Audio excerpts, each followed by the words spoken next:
ভারতের পর এবার বিস্ফোরণে কেঁপে উঠল পাকিস্তানের রাজধানী ইসলামাবাদ। দুই ঘটনায় মিলও আছে। আদালতের সামনে একটি গাড়ি থেকে ওই বিস্ফোরণ ঘটেছে বলে সংবাদ মাধ্যম রয়টার্স জানিয়েছে। বিস্ফোরণে অন্তত 12 জন জীবন হারিয়েছেন বলে জানা গেছে। 20 জন আহত হওয়ার খবর পাওয়া গেছে। স্থানীয় পুলিশ কর্মকর্তারা জানান, আহতদের অধিকাংশের অবস্থা আশঙ্কাজনক। ইসলামাবাদ জেলা আদালতের প্রবেশপথের কাছে বিস্ফোরণটি ঘটানো হয়। সঙ্গে সঙ্গে গাড়িটি আগুন আর ধোঁয়ার কুণ্ডলি ছাড়তে থাকে। স্থানীয় সংবাদ মাধ্যম ঘটনাস্থলের মর্মান্তিক ছবি প্রকাশ করেছে। সেগুলোতে দেখা গেছে পুলিশ ভ্যানের কাছে গুরুতর আহত ব্যক্তিরা পড়ে আছেন। বিস্ফোরণের স্থানটিতে সাধারণত প্রচুর মানুষ ভিড় করে থাকে। ভারতের দিল্লির লালকেল্লার কাছে গাড়ি বিস্ফোরণে হতাহতের ঘটনার একদিন পর ইসলামাবাদে একই রকম বিস্ফোরণ ঘটল।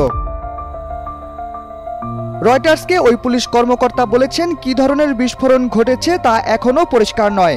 তদন্ত করে জানার চেষ্টা চলছে। ফরেনসিক দলের কাছ থেকে তথ্য পেলে বিস্তারিত জানা যাবে বলেছেন তিনি।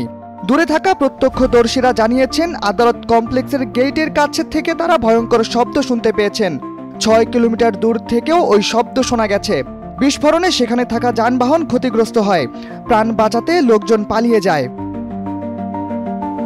বিস্ফোরণের সঙ্গে সঙ্গে পুরো এলাকায় প্রচণ্ড বিশৃঙ্খলা দেখা দেয়। আইনজীবী এবং মামলার কাজে উপস্থিত মানুষেরা ভয়ে আদালত কমপ্লেক্সের ভেতরে ছুটে যেতে থাকে। হতাহতদের মধ্যে তাদের সংখ্যাই বেশি। গেটের কাছে 2 জন ব্যক্তির প্রাণহীন শরীর পড়ে থাকতে দেখা গেছে। বেশ কয়েকটি গাড়িতে আগুন জ্বলছিল বলে প্রত্যক্ষদর্শীরা সংবাদ মাধ্যম এএফপিকে জানিয়েছেন। এক্সট্রিম মশার কয়েল প্ল্যান্ট ফাইবার দিয়ে তৈরি। ডেঙ্গু, চিকুনগুনিয়া বাহি সহ যে কোনো মশার বিরুদ্ধে দেয় এক্সট্রিম সুরক্ষা। পাকিস্তানের রাষ্ট্রপতি আসিফ আলী জারদারি ওই বিস্ফোরণের ঘটনার তীব্র নিন্দা জানিয়েছেন। শোকাহত পরিবারের প্রতি তিনি গভীর সমবেদনা জানিয়েছেন।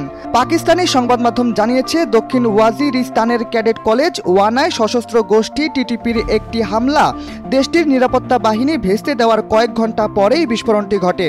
ওই অভিযানে 2 টিটিপি সদস্য নিহত হয়েছে।